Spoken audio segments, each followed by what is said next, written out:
Freemasons के brand के नीचे ब्रिटिशर्स ने एक एसोसिएशन को बनाया था, वुमेन्स इंडियन एसोसिएशन WIA, और इसको एफिलिएशन मिली थी international order of freemasonry for main and women, जिसको ले ड्रॉइट ह्यूमैन इस प्रकार से ये कहते थे फ्रेंच में। तो international order of freemasonry for man and women, इसको कौन प्रमोट कर रहा था भारत में? Theosophical society.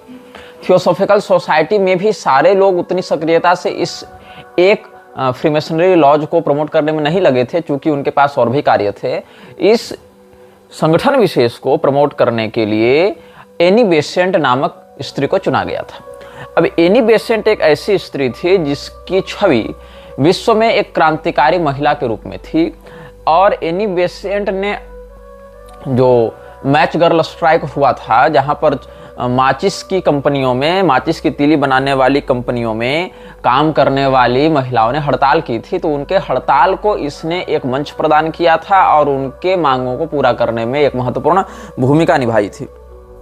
ऐसे जो एनी बेसेंट थी वो पहले फैबियन सोसाइटी की मेंबर थी। अब फैबियन सोसाइटी क्या है? फैबियन सोसाइटी एक समाजवादी संगठन था जो रशियन विचारधारा या सोशलिज्म को बढ़ावा देने के लिए, रशियन विचारधारा में भी लेनिन इत्यादि या स्टालिन और लेनिन इत्यादि के कार्यकाल में तो भेद है, लेकिन जो उनकी जो पहले की भी जो व्यवस्था रही समाजवाद के दृष्टिकोण से या कम्युनिस्ट विचारधारा की ओर से, हालांकि कम्युनिस्ट शब्द भी हिंदी में हम लोग समाजवाद कह देते हैं, लेकिन उससे अधिक असामाजिक तो हमको कुछ लगता नहीं। तो उसी विचारधारा को आगे बढ़ाने के लिए फैबियन सोसाइटी भी काम कर रही थी, और ये महिला फैबियन सोसाइटी से 1884 ईस्वी में जुड़ी थी। तो जो एनी बेसेंट है वो 1884 ईस्वी में फैबियन सोसाइटी से जुड़ी, 1888 में मैच गर्ल्स स्ट्राइक से जुड़ी। ये जो हड़ताल थी उससे इसने स्वयं को जोड़ा, इस आंदोलन की नेत्री बनी और इस आंदोलन को सफल बनाया। इसके बाद धीरे धीरे करके जब इसकी पहचान वैश्विक पटल पर बढ़ने लगी, तब भारत में इसने अपनी गतिविधियों को अंजाम दिया, और मैसोनिक ऑर्डर, जिसको इसने ग्रांड लॉज सिंबॉलिक इकोसेज इस प्रकार से नाम दिया है, जो मैसोनिक ऑर्डर है, 1893 में जिसको फॉर्म किया इसने, फ्रीमेसनरी के ही बैनर तले इसने एक लॉज इनिशिएट किया था, ताकि विश्व में पुरुषों के बराबर महिलाओं को स्थान और सम्मान दिया जा सके, इस भावना के साथ। और यहीं से फेमिनिज्म की आधुनिक विचारधारा भी आगे बढ़ने लगी। क्यों? क्योंकि जो विवाह हुआ था एनी बेसेंट का, उसका जो वैवाहिक जीवन था, उसमें उसको बहुत अधिक प्रताड़ना या कहें तो भेदभाव या डोमेस्टिक वायलेंस, घरेलू हिंसा इत्यादि का सामना करना पड़ा था, ऐसा एनी बेसेंट का मानना था। तो एनी बेसेंट ने यह कहा कि हम महिलाओं की ओर से वकालत करेंगे, महिलाओं के अधिकार की बात करेंगे। और एनी बेसेंट, हालांकि उसका जो पति था वो एंजेलिकन चर्च का एक प्रीस्ट रहा था, और इसीलिए अपने पति से मार खाने के बाद भी उसका रुझान जो है वो इस प्रकार के पंथों से नहीं हट पाया, मतलब वो क्रिश्चियनिटी के विरुद्ध बहुत ज़्यादा काम नहीं कर पाई। हालांकि बाद में जब भारत में उसने ईसाई मिशनरियों के धर्म परिवर्तन के विरुद्ध कई बार कुछ बातें कही हैं, तो लोगों ने उससे प्रश्न किया था, ले डेट्रॉइट ह्यूमन के आधार पर जब उसने बातें कही, तो उस बैनर तले जब उसने यह हिंदुओं को कहा, खास करके सिंध में जब उसने काम किया था, तो उसको कहा कि आप लोग अपना जो मत है, अपना जो धर्म है, उसको मत बदलिएगा। क्यों नहीं बदलिएगा? क्योंकि आप पहले से एक बेहतर पंथ पर चल रहे हैं। तो लोगों ने पूछा कि भाई आप फिर ऐसे हिंदू क्यों बनी हैं? मतलब उसने अपने आप को हिंदू बाद में घोषित कर दिया था, गीता इत्यादि पर टीकाएं भी लिख रही थी। तो उसने कहा कि मैं पिछले जन्म में ब्राह्मण थी। कैसे लोगों को मैनिपुलेट किया जा रहा है ये देखो। एनी बेसेंट ने कहा कि हम पिछले जन्म में ब्राह्मण थे, सीधे सीधे स्वयं को ब्राह्मण सिद्ध कर दिया, और इसीलिए हम हिंदू भी हो सकते हैं और हम गीता पर टीका भी कर सकते हैं। तो इस जन्म में तो स्वयं को सीधे सीधे ब्राह्मण घोषित कर देती है अगर वो चाहती आर्य समाज के बैनर तले, लेकिन उसकी बुद्धि उस समय उतनी नहीं चली। इसीलिए उसके मुख से क्या निकला कि हम तो पिछले जन्म में ब्राह्मण थे, इसीलिए हम इस जन्म में अपने आप को हिंदू घोषित कर देते हैं। अब 1889 में एनी बेसेंट थियोसॉफिकल सोसाइटी में रुझान रखने लगी और 1893 ईस्वी में कर्नल ऑलकट के द्वारा, जो कि थियोसॉफिकल सोसाइटी का संस्थापक अध्यक्ष रहा था, उसको एनी बेसेंट में दिलचस्पी हुई। उसने देखा कि ये महिला हमारे अभियान को आगे बढ़ा सकती है, तो कर्नल ऑलकट ने थियोसॉफिकल सोसाइटी को ज्वाइन करने के लिए आमंत्रित किया एनी बेसेंट को। कब? 1893 में। और 1909 ईस्वी में तो थियोसॉफिकल सोसाइटी के प्रेसिडेंट भी बन गई Annie Besant.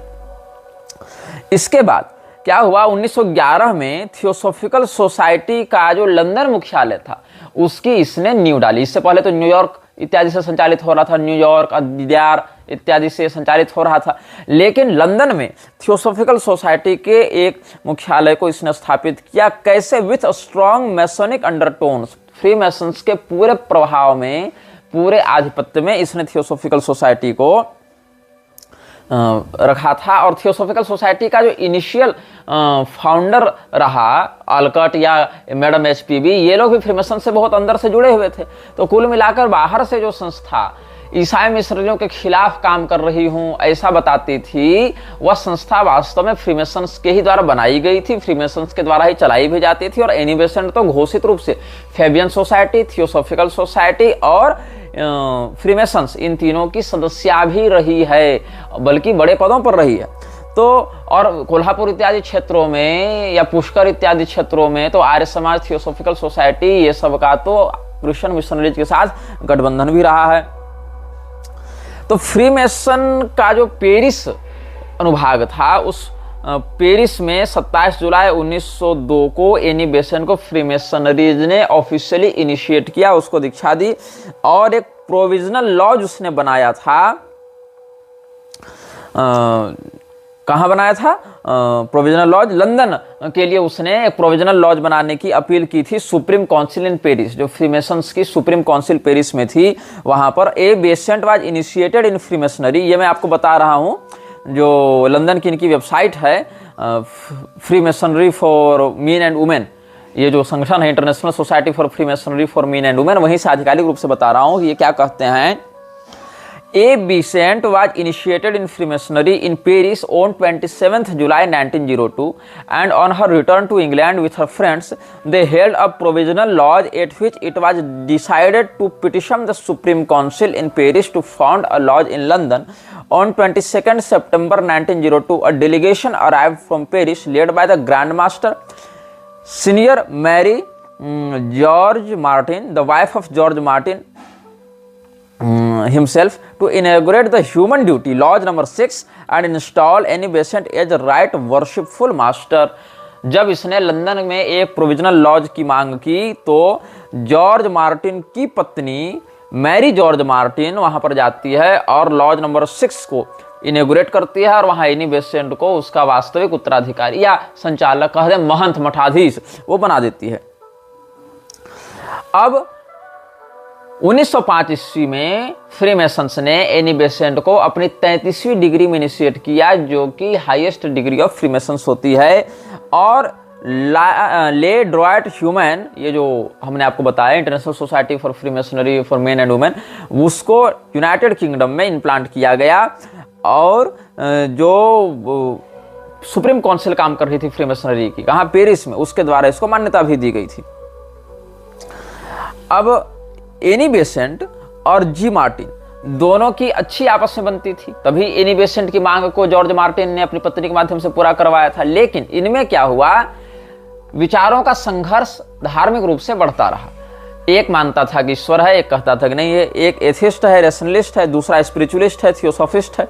George Martin freemasonry का नास्तिक सदस्य था और एनी बेसेंट फ्रीमेसनरी की आस्तिक सदस्य थी। इसीलिए इसने क्या किया, जब पेरिस की लॉज को, जो फ्रांसीसी रिचुअल्स थे फ्रीमेसन्स को, उसने इंप्लीमेंट करने का प्रयास लंदन में किया, तो ब्रिटिश और फ्रेंच रिचुअल्स में कुछ अंतर होने के कारण ब्रिटिशर्स के मध्य इसको उस लॉज के इनिशिएशन में उतनी सफलता नहीं मिली। तभी आ गई वाराणसी, और वाराणसी में 1907 ईस्वी में इसने फ्रीमेसनरी की एक ब्रांच को फिर से इनिशिएट किया, उसका नाम रखा धर्म लॉज।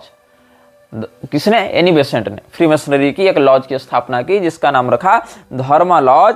और ये कहते हैं, in France At the present day, the tendency in our fraternity is to dispense with the religious element, and the large majority of French brethren, including those of our own order, prefer a somewhat materialistic attitude. Our Supreme Council, however, in granting an English constitution, recognized that different methods are required in different countries, and have consequently sanctioned our upholding for ourselves a belief in a creative principle under the title of great architect of the universe.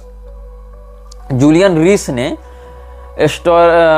Esoteric freemasonry जो पुस्तक लिखी है Julian Rees ने, वहां पर आप इन बातों को पढ़ सकते हैं। मैंने आपको पुस्तक का रेफरेंस दे दिया है। अब एनी बेसेंट की निकटता किस व्यक्ति से थी? हैदराबाद के निजाम से थी। और हैदराबाद के निजाम की निकटता किससे थी? लेखराज कृपलानी से। अब ये लेखराज कृपलानी कौन है? वही व्यक्ति है जिसने ब्रह्मा कुमारी की स्थापना की है। अब लेखराज कृपलानी कब पैदा हुआ था इसके विषय में ठोस रूप से कुछ नहीं बताया जाता है, लेकिन जो 1917 में इंडियन नेशनल कांग्रेस का कलकत्ता में सम्मेलन हुआ था, जिसमें एनी बेसेंट जो अध्यक्षीय पद को उत्तरदायित्व से निभा रही थी और होम रूल लीग की भी ये तैयार कर रही थी भूमिका, उस समय लेखराज कृपलानी से इसका संघर्ष हुआ था। और लेखराज कृपलानी के विषय में जो उसकी जो जन्मतिथि है या उसका जो फैमिली बैकग्राउंड है, उसको जिस प्रकार से ब्रह्मा कुमारी वाले प्रस्तुत करते हैं, वो उस समय के प्रधान अखबारों में या जो उस समय के मैगजीन्स थे या जो उस समय के राइटिंग्स थे या एनी बेसेंट इत्यादि की जो बातें हैं या और लेखकों ने जो बातें लिखी हैं समकालीन घटनाओं के आलोक में, उनसे मेलजोल नहीं खाते हैं। उसमें बहुत कुछ अंतर पड़ जाता है। तो बहुत से लोग जो फ्रीमेसन्स से जुड़े थे उस समय और बाद में भी, जैसे इसमें बड़े बड़े लोग हैं, फ्रीमेसन्स का ब्रह्मा कुमारी पर प्रत्यक्ष इन्फ्लुएंस रहा है, क्योंकि फ्रीमेसन्स बात करता है न्यू वर्ल्ड ऑर्डर की। ब्लवात्स्की भी राजयोग के नाम से अपनी एक अलग ही विचारधारा चला रही थी। ब्रह्मा कुमारी वाले भी राजयोग के नाम पर खूब बकवास करते हैं। और एलिस्टर क्रॉली ने जैसे अयवास का दावा किया कि अयवास ने आकर हमें ये सब बातें बताई, वैसे ही जिस पिशाच ने इसको बताया लेखराज को कि तुम ऐसा करो वैसा करो, उसको इसने कह दिया कि वह शिव है, परम शिव है, जो कि ब्रह्मा विष्णु महेश से परे है।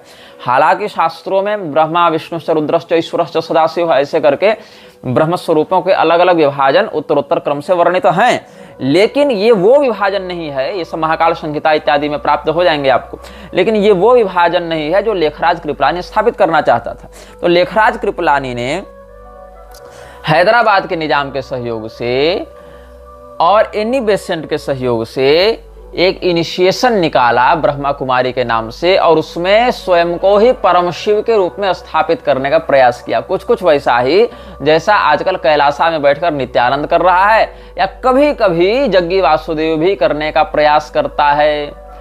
अब जो एनी बेसेंट, अच्छा हम कृष्णमूर्ति पर भी आएंगे, थोड़ा उसका भी स्मरण हो गया हमको। पहले हम लेखराज कृपलानी के विषय में बता दें।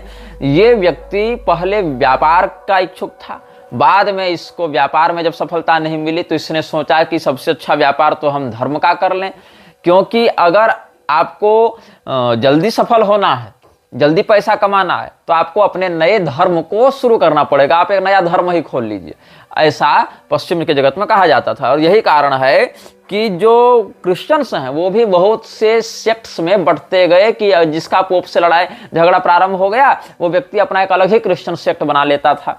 तो इसीलिए उसमें कई सारे फिरके बनते गए। इसमें एक बात मैं बताऊं, बड़े बड़े लोग जिनको राजनीति या आध्यात्मिक जगत की हस्तियों के रूप में गिना जाता है, जैसे कि स्वामी विवेकानंद, वो भी फ्रीमेसन्स था, जिसकी दीक्षा फ्रीमेसन्स में 1884 ईस्वी में हुई थी। नरेंद्रनाथ दत्त के रूप से lodge anchor and hope Calcutta में हुई थी। ऐसे मोतीलाल नेहरू भी फ्रीमेसन्स था। यहाँ तक कि जो गवर्नर जनरल ऑफ इंडिया पहला बना राजगोपालाचारी, वो भी फ्रीमेसन्स था। और जैसा कि हमने बताया कि फ्रीमेसन्स से प्रत्यक्ष संबंध रखने वाले गेराल्ड फोर्ड या जॉर्ज वाशिंगटन या जो बाइडन, ये सब लोग फ्रीमेसन्स के बड़े पदों पर रहे हैं। वैसे ही भारत में भी जो फखरुद्दीन अली अहमद था, प्रेसिडेंट ऑफ इंडिया रह चुका है, भारत का राष्ट्रपति, ये भी फ्रीमेसन्स का एक्टिव उच्चाधिकारी था। और वर्तमान में जो द्रौपदी मुर्मू है, भारत की राष्ट्रपति के रूप में जिसको प्रस्तुत किया जाता है, वो भी ब्रह्मा कुमारी से बहुत इन्फ्लुएंस्ड है, ब्रह्मा कुमारी से बहुत उसका लगाव है। तो इन लोगों ने क्या किया, जितने भी ये सब संस्थाएं बन रही हैं, ये सब ने सनातन धर्म शास्त्रों की अवमानना कर दी। दयानंद ने कहा कि हम रामचरितमानस को नहीं मानते, क्यों? क्योंकि वो भाषा ग्रंथ है, लेकिन सत्यार्थ प्रकाश सबको पढ़नी चाहिए क्योंकि हमने लिख दिया है। और वैसे ही दयानंद की चापलूसी करने में बहुत से लोग आजकल कथित आचार्य जो नेता मंत्री का यज्ञ इत्यादि कराते रहते हैं, जिनकी क्षमता है नहीं कि इन नेता मंत्री के विरुद्ध कुछ बोल पाए, हमसे चिढ़कर केवल हमको गाली देते रहते हैं। ऐसे लोग पूरे वर्णाश्रम व्यवस्था को मटियामेट करने के लिए पिशाच के समान प्रस्तुत लोगों को भी विविध प्रकार की कुतर्कपूर्ण युक्तियों का और साम नीति का प्रयोग करके प्रणम्य और वंदनीय बताते फिरते हैं। तो दयानंद ने जिस प्रकार का काम किया वैसा ही काम गायत्री परिवार ने किया, वैसा ही काम फॉर्मेट बदलकर ब्रह्मा कुमारी ने किया। वही विहंगम योग कर रहा है, कोई प्रज्ञा पुराण छाप दे रहा है, अपना नया एक पुराण निकाल ले रहा है, कोई स्वर वेद छाप कर एक नया वेद बना दे रहा है। आप देखें कि सनातन धर्म के मान्य ग्रंथों को तो कह दिया मिलावटी है, प्रक्षिप्त है, तुम मत मानो।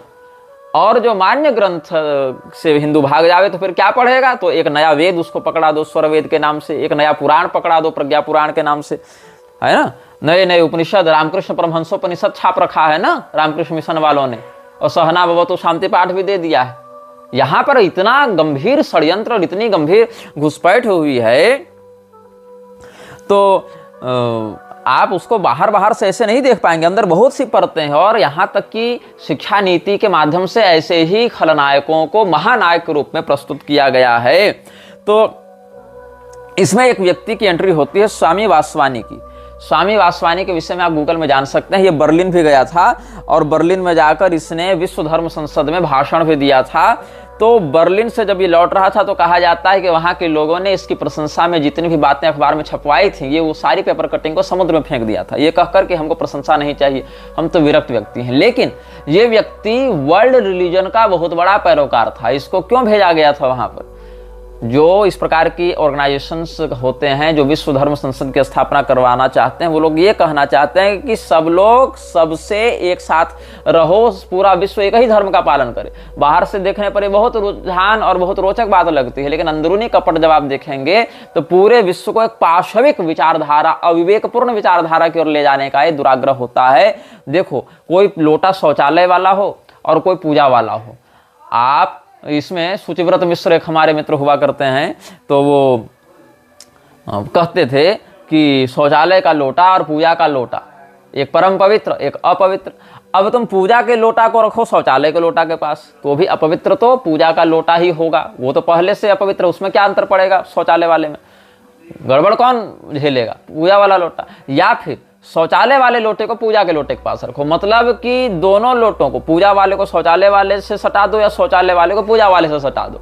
गड़बड़ पूजे वाले में होगी ना, शौचालय वाले में क्या फर्क पड़ने वाला है? वैसे ही सनातन धर्म को दूसरे के साथ जोड़ दो या दूसरे को इधर जोड़ दो, गड़बड़ सनातन धर्म को ही होनी है, इसी में विकृति आएगी। उसको क्या होना है? वो तो पहले से मिलक्षा है। तो विश्व धर्म संसद के बहाने कभी विवेकानंद को शिकागो ले जाकर, कभी वासवानी को बर्लिन ले जाकर, अलग अलग समय पर ये लोग सनातन धर्म के मूल सिद्धांतों के विरुद्ध जाकर सर्वधर्म संभाव वाला जो अफीम है वो चटाने के चक्कर में इन लोगों को प्रमोट करते रहे। एनी बेसेंट की हम बात कर रहे थे ना, तो the convert Paramanand mother asked her an obviously inspired question. Paramanand की एक माँ यहाँ वर्णित है, जहाँ पर सिंधियों को विषय बनने से रोक रही है एनी बेसेंट। तो Diwan Dayaram delivered 15 scholarly lectures on the inadequacy of Christianity, and Dr. Annie Besant appealed to the Sindhis not to change faith. The convert Paramanand's mother asked her an obviously inspired question. You advise the Hindus not to be Christian. How is it that you have renounced Christianity and become a Hindu? तो Annie Besant कहती, I have done so because in my previous birth I was Brahmin. After that nobody heard of any conversations. अब 1879 ईस्वी में कृपलानी का, लेखराज कृपलानी का जन्म हुआ था, ऐसा ब्रह्मा कुमारी वाले बताते हैं। लेकिन this is a fictional date of birth given to Lekhraj Kripalani by the BKs. इन समस्त लोगों ने सिंध को अपना केंद्र बना रखा था। वहां आर्य समाजी लोग जाकर अपना बवंडर कर रहे थे, ब्रह्म समाज वाले अपना कर रहे थे, ब्रह्म समाज वाले वहां तक पहुंच गए थे, और ये जो थियोसॉफिकल सोसाइटी वाले वो अलग तिब्बती आग लाप रहे थे। तो सिंध के क्षेत्र को इन लोगों ने इतना अधिक प्रभावित किया कि वहां पर जो मूल सनातन धर्म की व्यवस्था थी वो धीरे धीरे क्षीण होने लगी, समाप्त होने लगी। अच्छा, ये जो लेखराज कृपलानी है, इसने परम शिव स्वयं को घोषित कर दिया, इसने मूर्ति पूजा का भी निषेध कर दिया, और मूर्ति पूजा का निषेध करने के बाद स्वयं चंदा बटोरने वाले ये लोग क्या करते हैं, जैसे भरपूर शिव निंदा करने के बाद भी इस्कॉन वाले चंदा नहीं मांगने आ जाते शिवरात्रि के नाम पर, वैसे ही ये लोग क्या करने लगे कि नवदुर्गाओं के नाम से स्त्रियों को श्रृंगार करवा के, जैसे रामलीला इत्यादि खिलवाते हैं अभिनेताओं के माध्यम से, वैसे ही दुर्गा पूजा के पांडाल लगवाकर भगवती का स्वरूप बताकर इन सभी महिलाओं की पूजा करवाने लगे। हालांकि कन्या पूजन की या सौभाग्यवती स्त्री के पूजन की एक शास्त्रीय विधि है, लेकिन ऐसे प्रदर्शनी लगा के कि यही देखो जिंदा सांस लेती चलती फिरती मूर्तियां देखो, ये इन लोगों ने एक अलग ड्रामा प्रारंभ किया और एक फर्जी यूनिवर्सिटी प्रजापिता ब्रह्मा कुमारी ईश्वरीय विश्वविद्यालय के नाम से इन लोगों ने डाला। आप गूगल में इन लोगों के द्वारा जो यौन व्यभिचार हो रहा है, जो अलग अलग पैशाचिक कृत्य हो रहे हैं, लोगों की धन संपत्ति को कैसे बटोर कर अपने संस्थान में लाकर फिर उनको प्रताड़ित किया जाता है, इसके विषय में आपको सैकड़ों लोगों की इंटरव्यू और बातें मिल जाएंगी। इसीलिए ये सब सार्वजनिक विषय है। ब्रह्मा कुमारी का पाखंड बहुत हद तक सार्वजनिक आ चुका है। हालांकि Brahma Kumari new world order को बहुत ज्यादा प्रमोट करती है और स्वयं को वैश्विक धर्म के रूप में स्थापित करने के लिए भी बहुत प्रयासरत है। लेकिन इन लोगों ने क्या किया, इन लोगों ने कहा कि 5000 वर्ष का ही एक पूरा का पूरा युग होगा, महायुग होगा, 1250 वर्षों का सतयुग, 1250 वर्षों का त्रेता, 1250 का द्वापर और 1250 का होगा कलियुग। ऐसे 5000 मानवीय वर्षों का ही महायुग होता है। 5000 के बाद प्रलय आ जाता है और फिर से वही सारा घटनाक्रम रिपीट होता है, वही सारा घटनाक्रम प्रारंभ होता है जो पहले महायुग में हुआ था। ये लोगों ने बकवास कर दी। अब ये लोग ये बतावें, इसका अर्थ तो यही हुआ ना कि आज जैसे नरेंद्र मोदी राजा बना हुआ है कथित तौर पर, चूंकि माथा उथा नहीं मुड़ाया था तो इसके चमचे इसको राजा ही कह रहे थे, तो इसका अर्थ है कि यही नरेंद्र मोदी पहले भी राजा बना होगा और यही अमित शाह पहले भी गृह मंत्री बना होगा। इसका अर्थ है कि पिछले वाले कलयुग में, मतलब आज से वही 3-4 हजार साल पहले जब कलयुग आया होगा, 5000 साल पहले जब आया होगा इन लोगों की गणना के अनुसार, तब ऐसा हुआ। फिर ये लोग कहते हैं कि व्यक्ति 5000 वर्षों में 84 बार अपना शरीर बदलता है। व्यक्ति 5000 वर्षों में 84 बार अपना शरीर बदलता है और फिर मानव शरीर इत्यादि में भी यह प्राप्त होता है। तो 84 लाख योनियों वाला जो इनका कॉन्सेप्ट है उसको इन लोगों ने 84 से परिवर्तित कर दिया। तो इसका अर्थ है कि अगर आप 84 बार अपना शरीर बदल रहे हैं तो इसका हो गया अर्थ कि आपकी एवरेज आयु जो है वो 60 वर्ष की होगी।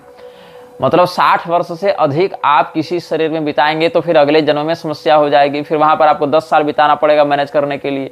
तो इसका अर्थ हुआ कि अगर कोई व्यक्ति एक जन्म में 60 वर्ष बिताया है मनुष्य जीवन में तब तो ठीक है, लेकिन अगर वह उसी मनुष्य जन्म में 100 वर्ष बिता देता है तो अगले जन्म में उसको बस 20 वर्ष ही बिताने पड़ेंगे। मतलब कुल मिलाकर 5000 वर्ष के काल चक्र में, महायुग चक्र में इसको 84 बार मनुष्य शरीर लेना है और 84 बार लेगा तो उसको अगर डिवाइड करेंगे आप तो आपको लगभग 59.60 वर्ष का आंकड़ा प्राप्त हो जाएगा। तो 60 वर्ष से भी कम आयु एक मनुष्य की होनी चाहिए एक युग में। टोटल अगर सबका एवरेज निकालें तो कुल आयु वो जो है 60 वर्ष से भी कम की ही रख पाएगा।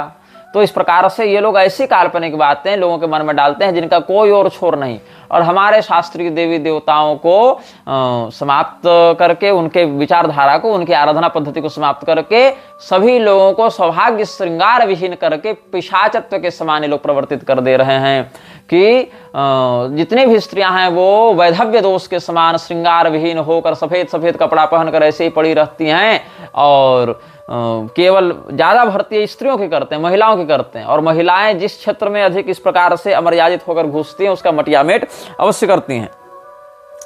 तो ये जो ब्रह्मा कुमारी वाले हैं ये सीधे सीधे न्यू वर्ल्ड ऑर्डर को सपोर्ट करते हैं और यही कारण है कि न्यू वर्ल्ड ऑर्डर को इन लोगों ने अपने वैश्विक धर्म या वैश्विक रिलीजन के नाम से इन्होंने फैलाना प्रारंभ किया है। और ये दावा देखो कि 5000 वर्ष में अच्छा देखो, अगर 1250 साल का ही कलयुग है और आज का अगर तुम मानो कि कलयुग का अंतिम दिन अगर आज है, तो आज से 1250 साल पहले तो द्वापर युग समाप्त हुआ होगा और उससे 1250 साल पहले समाप्त हुआ होगा द्वापर युग।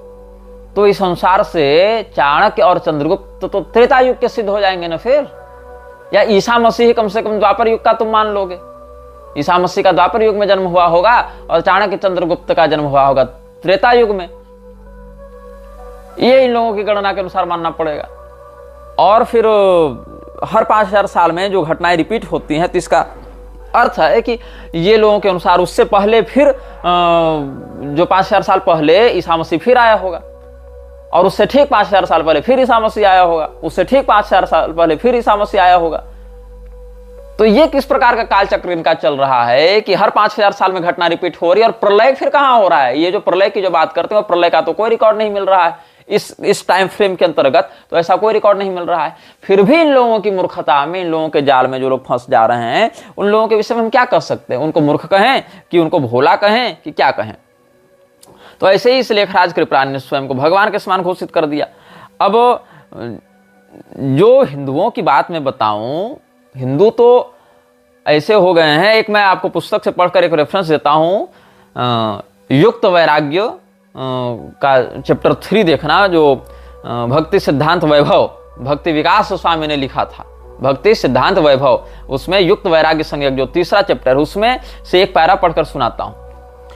When the governor of Bengal, Sir John Anderson, visited Mayapur, arrangements for receiving him and his gubernatorial party were made by a Calcutta hotel which on Sril Bhakti Siddhanta Saraswati, जो प्रभुपाद का गुरु था, अभय तरंडे का गुरु था, तो which on Sril Bhakti Siddhanta Saraswati's order supplied meat and other items according to British taste. When Sril Bhakti Siddhanta Saraswati suggested a similar approach for foreign preaching, Srimad B.R. Sridhar Maharaj protested that it would invite criticism. Sril Bhakti Siddhanta Saraswati replied, I decided all these things thousands of births ago. We have to do anything and everything for serving Mahaprabhu. On other occasion, he has cigarettes provided for a visiting German scholar.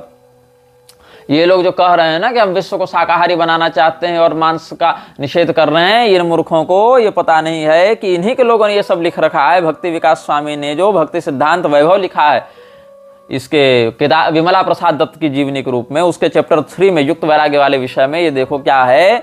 John Anderson जो governor था बंगाल का, वो जब मायापुर आया था तो वहां पर उसके स्वागत के लिए जो कलकत्ता का होटल था, वहां पर उसके द्वारा ही वहां पर खाने पीने का प्रबंध किया गया। तो श्रील प्रभुपाद ने कहा था कि तुम इसको ब्रिटेन वाले जिस प्रकार का मीट खाते हैं उस प्रकार के स्वाद से युक्त मांस खिलाना, और हम विदेश में जब प्रवचन करने जाएंगे तो वहां भी लोगों का ऐसा ही, उनके ही परिवेश के अनुसार स्वागत सत्कार करेंगे। तो इसका जो चेला था श्रीधर महाराज जो बाद में गौड़ीय मठ का उत्तराधिकारी भी स्वयं को घोषित करता है, और अभय चरण डे से जिसका खूब झगड़ा हुआ था, इसके विषय में इस्कॉन वाले अनुभागों में हम बता चुके हैं। तो जो श्रीधर महाराज था उसने कहा कि इससे तो हमारी बड़ी आलोचना होगी। तो इसने क्या कहा, भक्ति सिद्धांत सरस्वती ने, जो प्रभुपाद का गुरु था विमला प्रसाद दत्त, उसने कहा कि हमने हजारों जन्मों पहले इस बात को निर्णय कर लिया था कि चाहे हमको जो करना पड़े हम हर काम करेंगे और हर कुछ करेंगे, केवल महाप्रभु की सेवा होनी चाहिए। ये कैसी सेवा कर रहे हो तुम लोग महाप्रभु की? तुम लोग महाप्रभु की सेवा नहीं कर रहे, चैतन्य महाप्रभु की सेवा नहीं कर रहे, तुम लोग केवल विशुद्ध पैसा बना रहे हो महाप्रभु का नाम बेचकर, और स्वयं को हिंदू तक तुम लोग स्वीकार नहीं कर रहे हो। ऐसा प्रभुपाद ने तो कहा था जिनेवा अधिवेशन में कि हम लोग तो हिंदू है नहीं, न हम किसी को हिंदू बना रहे हैं। लेकिन स्वयं को जीसस का तुच्छ सेवक बताने के लिए इसकी जबान तुरंत लपलपाने लग गई। पैगंबर को वैष्णव बताने के समय इनकी इसकी जबान तुरंत लपलपाने लग गई। अब बलिमर्दन को अभय चरंडे ने 31 दिसंबर 1972 ईस्वी को बॉम्बे से एक चिट्ठी लिखी थी। उसमें यह कह रहा है, so for the Macmillan business as soon as you have got any information you may send me. Yes, if it is enhancing our distribution of books to wear warm clothes like coat pants in winter, I have no objection, you may wear them। ठीक, लेकिन आगे ध्यान दीजिएगा, of course we may take money for Krishna using any method of beg, borrow and steal, but more advanced understanding of Krishna consciousness process is that by telling the truth in a very palatable way, that is most successful system।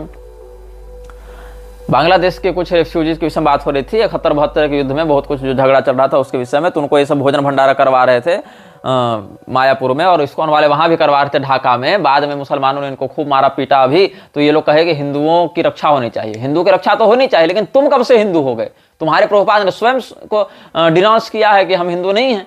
तो मुझे ये बात समझ में नहीं आती कि ये लोग कहते हैं कि हम लोग को भीख मांगना पड़े, चाहे उधार लेना पड़े, चाहे चुराना पड़े पैसा, लेकिन हम लोग विश्व में कृष्ण भावना का प्रचार करेंगे।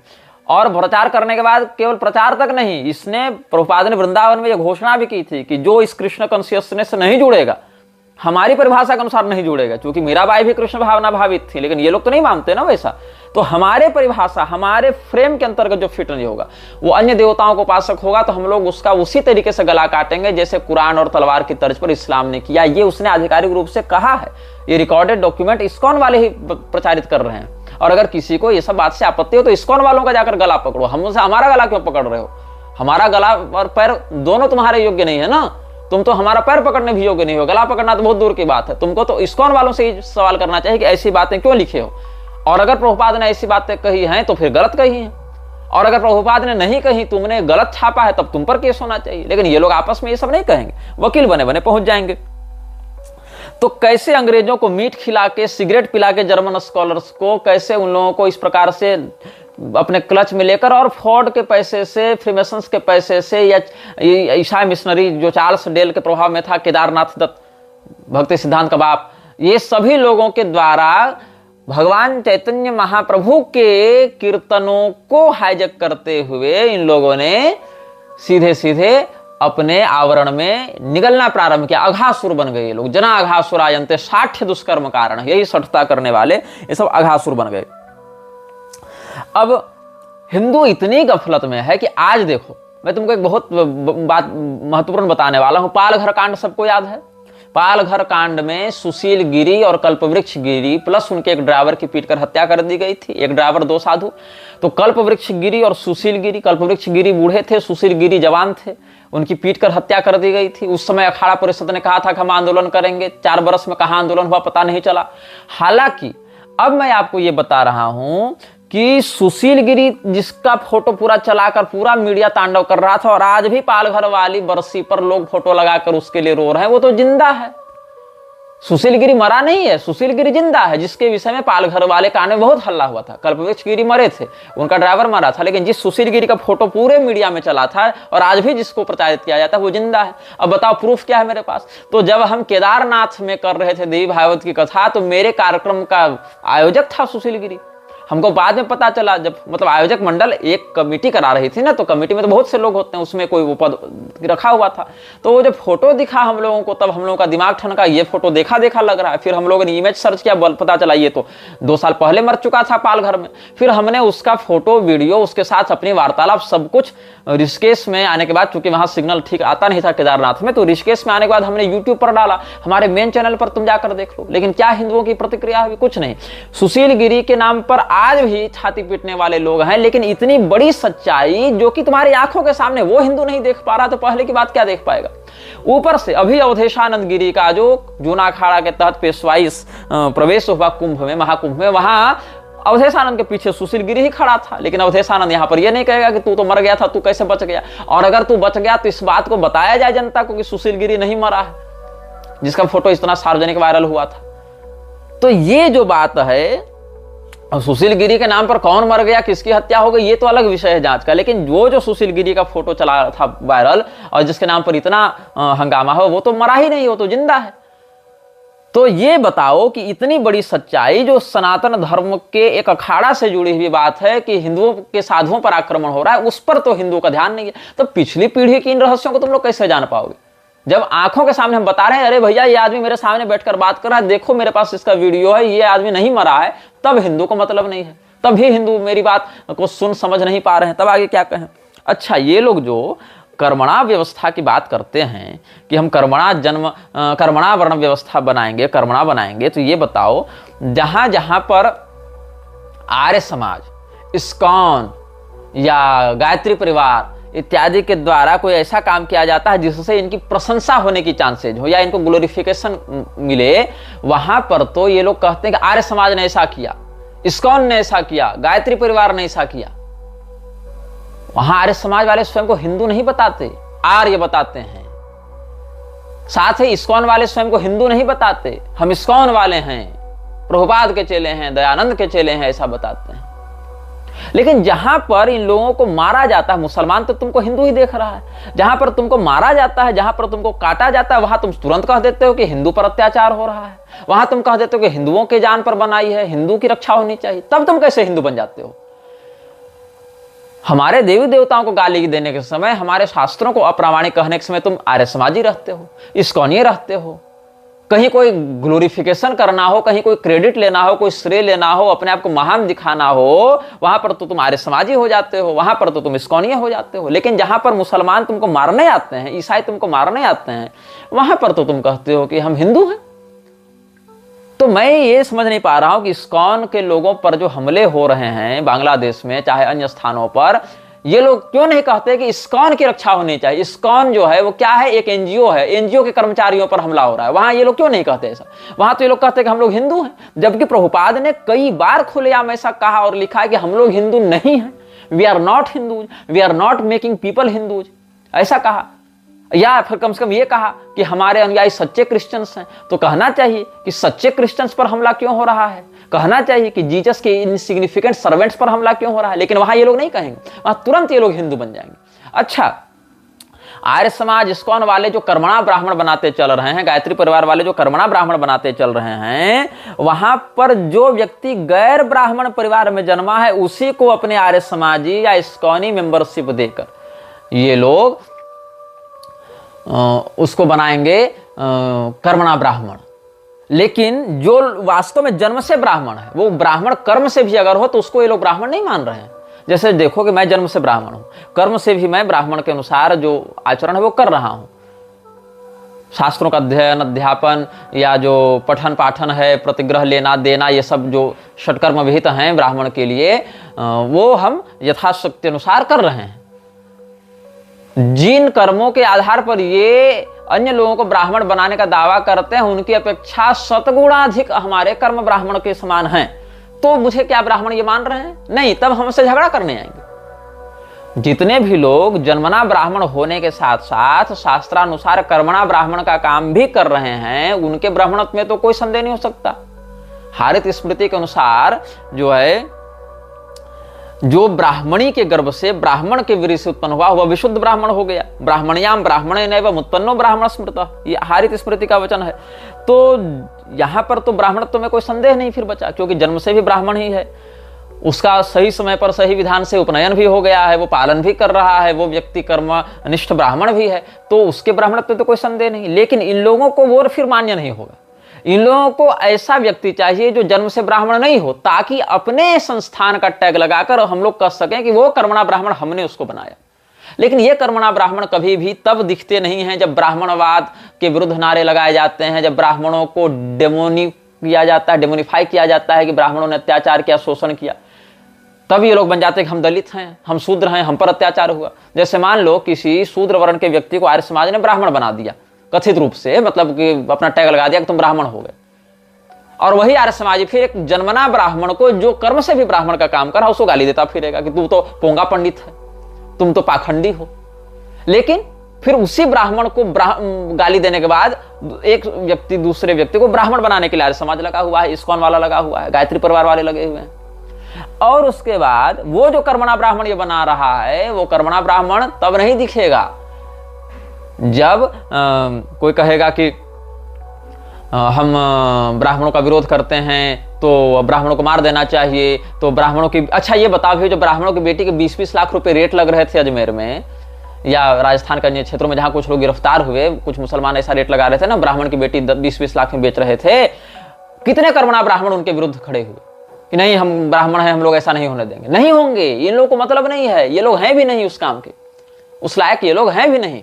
तो ये लोग क्या करते हैं, अगर ये किसी स्थान पर जीतते हैं तो स्वयं को आर्य समाज, इस्कॉन या ऐसा बताते हैं, और अगर हारते हैं तो कहते हैं हम हिंदू हैं, हम पर अत्याचार हो रहा है, हमको ये लोग मार रहे हैं। और ये लोग जन्म से ब्राह्मण को ब्राह्मण मानना छोड़ो, अगर वो कर्म से भी ब्राह्मणत्व को अगर तुम कर्मणा ही वर्ण व्यवस्था मान रहे थे तो कम से कम उसके कर्म के आधार पर ही उसको तुम ब्राह्मण मानते, लेकिन तब उसको गाली देंगे। इनके लिए कर्मणा ब्राह्मण वही बन सकता है जो जन्म से ब्राह्मण नहीं हो, ताकि वो अपने संस्थान का टैग लगाकर हमारे द्वारा तुम जनेऊ पहनो और हम तुमको ब्राह्मण बनाएंगे ऐसा कर सके, और फिर उसको जन्मना ब्राह्मण के विरुद्ध ये लोग कर सके। और उस स्थिति में फिर कोल्हापुर के शासक जैसे लोगों के द्वारा ब्राह्मणों पर खूब अत्याचार करवाए जा सके और उसको बदल कर ये दिखा सके कि ब्राह्मणों ने ही शूद्रों पर अत्याचार किया। अब बताओ, ये जितने भी लोग स्वयं को आर्य समाजी बताते हैं या इस्कॉनी बताते हैं या गायत्री परिवार वाले बताते हैं, ये तो मुसलमानों के लिए हिंदू ही हैं। मुसलमान तो ये नहीं देगा अच्छा तुम तो आर्य समाजी हो ना जी, तुमको छोड़ देंगे, अच्छा तुम तो इस्कॉनिया हो जी, तुमको छोड़ देंगे, क्योंकि आर्य समाजी तो खुद को हिंदू नहीं मानता, इस्कॉनी वाला तो खुद को हिंदू नहीं मानता, क्योंकि इस्कॉन के ही संस्थापक ने कह रखा है कि मैं हिंदू नहीं हूं, मेरा अनुयायी हिंदू नहीं है, हम किसी को हिंदू बना भी नहीं रहे हैं, बल्कि हिंदू शब्द से ही उसको नफरत थी, चिढ़ थी। तो ये लोग तो, और इसके प्रमाण भी हम दे चुके हैं, तो ये लोग तो मुसलमानों के लिए लेकिन फिर भी हिंदू हैं। तो जब मुसलमान इनको मारने आते हैं तब ये तुरंत हिंदुत्व का चोला ओढ़ लेते हैं और कहते हैं नहीं नहीं हम तो हिंदू हैं, हमें बचाओ, हमारी रक्षा करो। और उस स्थिति में अगर उस स्थान पर फिर इनकी विजय होती है या बच जाते हैं तो कहते हैं आर्य समाज ने हिंदुओं की रक्षा की, इस्कॉन ने हिंदुओं की रक्षा की, हमारे इतने लोग मरे, हम इतने जीते या हमने इतना संघर्ष किया। तो कुल मिलाकर ये जहां हारते हैं वहां हिंदू बन जाते हैं, जहां जीतते हैं वहां हिंदुओं के विरुद्ध जाकर आर्य समाजी और इस्कॉनी बनकर फिर हिंदुओं के ही धर्मशास्त्रों को गाली देते हैं, हिंदू शब्द तक को ये लोग गाली देते रहते हैं। अब ये बताओ, ऐसे ही अवसरवादी लोगों में जैसे मंडल कमीशन इत्यादि बना, कितने लोग जो कर्मणा ब्राह्मण आर्य समाज या इस्कॉन के द्वारा बनाए गए हैं वो लोग ब्राह्मणों के पक्ष में खड़े होकर सामने आते हैं। कर्मणा ब्राह्मण ही चलो, सभी लोग जन्म से अगर नहीं मान रहे हो ब्राह्मण, लेकिन जो कर्मणा ब्राह्मण, जो जन्म से ब्राह्मण होने के साथ साथ प्लस में कर्म से भी ब्राह्मण है, उनके साथ तो तुम कोऑपरेट कर सकते थे, लेकिन वो भी नहीं करोगे क्योंकि पॉलिटिक्स यहां पर नहीं सधेगा। अब देखो, जैसे रामभद्राचार्य ने उत्तरकांड को प्रक्षिप्त सिद्ध करने में कितना जोर लगाया और शंभुक वध अप्रामाणिक है उसको सिद्ध करने में कितना जोर लगाया, लेकिन यदि वास्तव में रामभद्राचार्य को इस बात पर निष्ठा रहती तो मंडल कमीशन तो शंभुक वध को ही प्रामाणिक मानकर लागू किया गया था। मंडल कमीशन की तुम रिपोर्ट पढ़ोगे तो शंभुक वध को प्रामाणिक मानकर ही मंडल कमीशन लागू किया गया था। तो मंडल कमीशन के विरुद्ध बोलने की इसकी औकात कभी क्यों नहीं होती, इसको कहना चाहिए ना। और वर्तमान में नरेंद्र मोदी को तो ये अपना मित्र भी बताता है, नरेंद्र मोदी का बागेश्वर वालों के साथ या नरेंद्र मोदी का रामभद्राचार्य के साथ उठना बैठना, संस्थान में आना जाना तो लगा ही हुआ है। तो इसको कहना चाहिए ना कि यदि शंभुक वध को तुम प्रामाणिक मानते हो, सरकार को कहना चाहिए रामभद्राचार्य को, चाहे ऐसे जो राम तत्व के व्यवसायी हैं उन लोगों को, कि अगर तुम शंभुक वध को प्रामाणिक मानकर मंडल कमीशन लागू करते हो कि शूद्रों पर अत्याचार हुआ ऐसा दिखाते हुए, तो वहीं से तुम सबरी जी का या निषाद राजगुह का प्रकरण उठाकर मंडल कमीशन को हटा भी सकते हो, उसको निरस्त भी कर सकते हो। क्योंकि और यदि तुम ये मानते हो कि शंभुक वध की घटना अप्रामाणिक है, तब तो सीधे सीधे मंडल कमीशन की कोई बात ही नहीं होती है।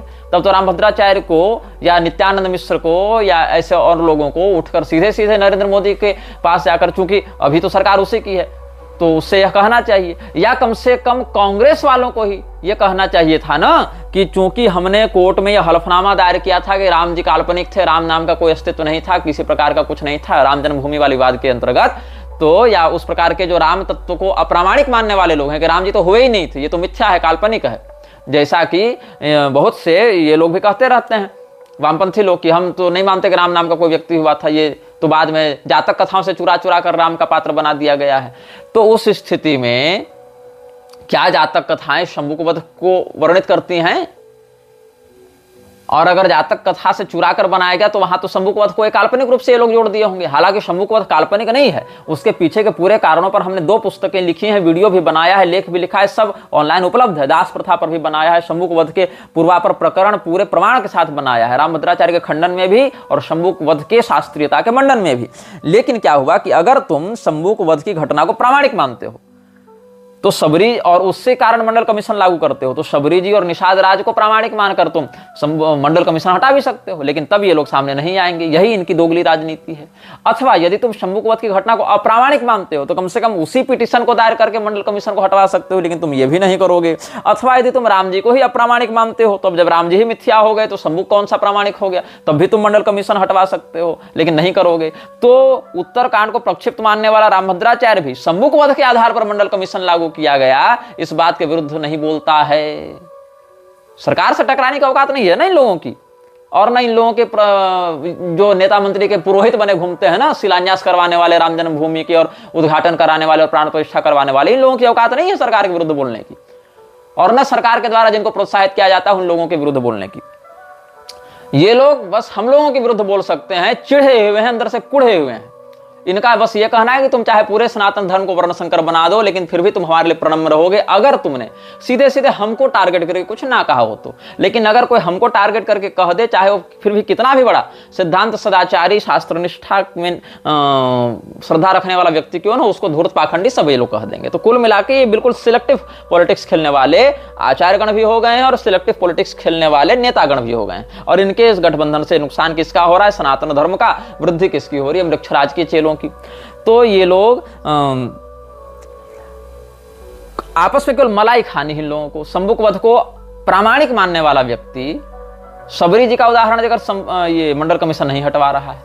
शंभुक वध को अप्रामाणिक वाला व्यक्ति, अप्रामाणिक मानने वाला व्यक्ति शंभुक वध के आधार पर बने मंडल कमीशन के विरुद्ध नहीं बोल रहा है। जो शंभुक को मारे हैं राम जी, वही राम जी को ही सीधे सीधे मिथ्या कहने वाले राजनीतिक दल भी, कांग्रेस या उसके एलाइज भी, या अन्य जो वामपंथी दक्षिण के डीएमके इत्यादि हैं, वो लोग भी मंडल कमीशन के विरुद्ध नहीं बोल रहे हैं। मतलब रिजर्वेशन लेने के समय शंभुक प्रामाणिक हो जाता है, प्रवचन करने के समय अप्रामाणिक हो जाता है ना। तो कुल मिलाकर यही इन लोगों का जो मोनोपोलीगत जो बिजनेस चल रहा है, वो इन सभी कुकर्मों की जड़ बनते जा रहा है। तो आप समझें कि कैसे लोगों को मूर्ख बनाया जा रहा है। अभी 144 साल वाला जो नाटक किया गया, हम संदीप देव और गिरधारी लाल गोयल का ट्विटर थ्रेड किसी ने भेजा था पढ़ने के लिए, तो हमने देखा तो उसमें बहुत कुछ बातें हमको ऐसी मिली जो अभी तुम लोग उचक रहे हो कि 144 साल बाद महाकुंभ लगा, ये सब केवल विशुद्ध राजनीतिक प्रचार है। तुम देखो, उत्तर प्रदेश सरकार ने guidelines for managing crowd at events of mass gathering 2023 में छापी थी, जो Uttar Pradesh state disaster management authority के द्वारा छापी गई थी। उसके 50वें पृष्ठ में एक सेक्टर है 2013 प्रयागराज फुटब्रिज कोलैप्स। जो प्रयागराज कुंभ मेला लगा था 2013 में, वहां जो फुटब्रिज के टूटने से लोग मरे थे, उसकी पहली पंक्ति में क्या कहता है?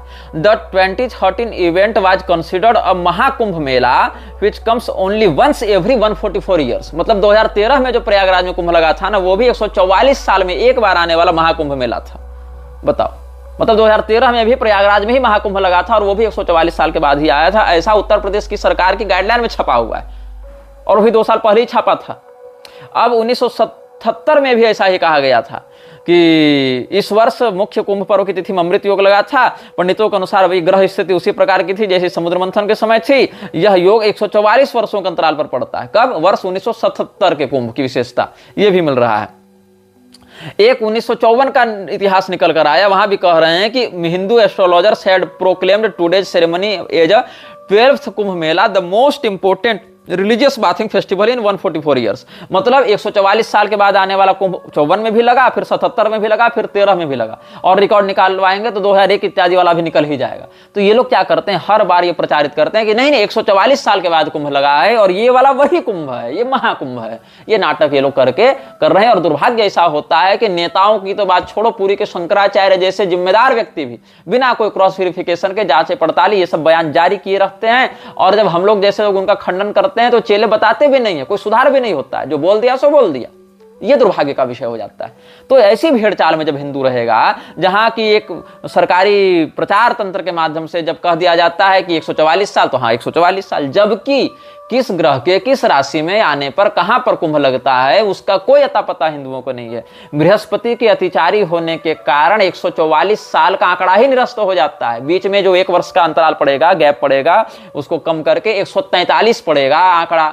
एक कुंभ से 12वां कुंभ 144 पड़ेगा ही नहीं, एक कुंभ से 12वां कुंभ पड़ेगा 143 साल के बाद। और ऐसे देखें तो हर कुंभ किसी न किसी कुंभ के तुलना में 12वां पड़ेगा, किसी न किसी कुंभ की तुलना में।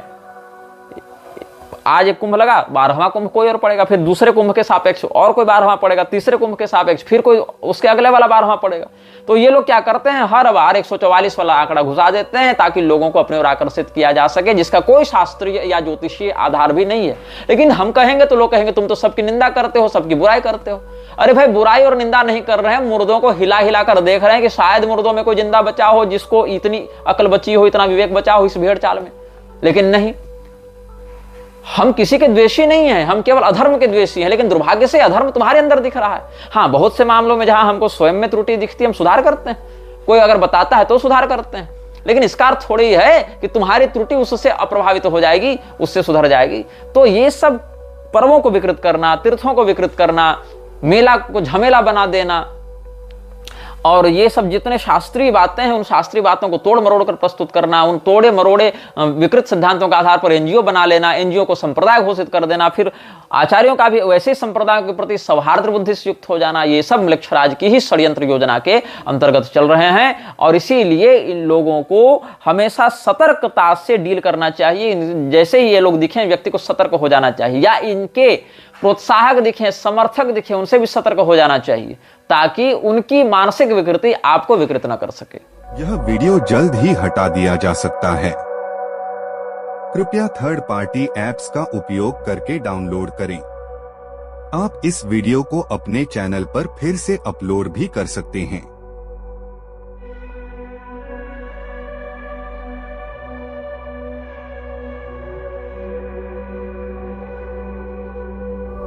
This video may get deleted soon. Please download using third-party apps. You may also re-upload this video on your channels. Thank you.